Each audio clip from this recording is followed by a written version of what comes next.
國際消息繼續來關心以色列參黎巴嫩達成停火10天的協議。美國總統川普強調，所有來因雙方的領袖會去美國白宮來進行歷史性的談判。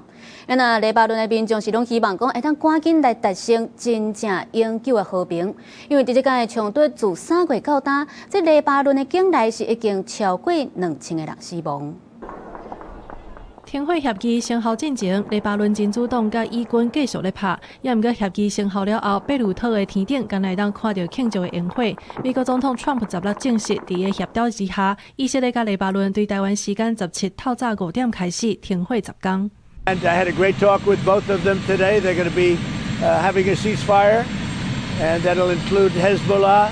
And I think it could be number 10 for me.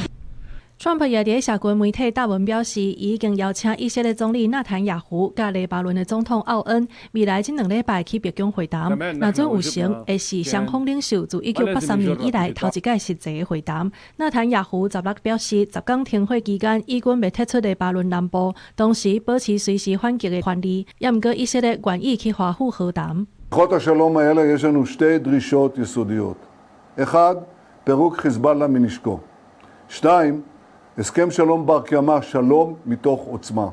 針對以黎之間10天的停火協議，包括法國、伊朗、卡達甲阿拉伯聯合大公國等國家攏表示歡迎。以色列駐聯合國大使強調，以色列知影甲黎巴嫩政府相交叉的複雜程度，因為真主黨無受政府的指揮，也毋過以色列願意試看賣。停火協議宣布了後，黎巴嫩民眾除了歡喜，也希望和平會當真正永久。لأنه عن جد زهقنا من الحرب وبدنا سلام وبدنا أمان ونحن لبنان كتير حلو وبدنا نعيش فيه مثل ما بدنا نحن. ما بعتقد رح يرجعوا المهجرين يرجعوا كلهم يطلعوا مرتين، لأنه مش معقول كل ساعة وشوي تهجير. لازم يصير وقف إطلاق النار ثابت واتفاق ثابت على كل شيء. 對3月初以黎衝突變嚴重到今，黎巴嫩境內包括兒童甲婦女已經超過2000人死亡，有約6800人受傷，超過120萬人有路無厝。公視新聞，景冠瓊編譯。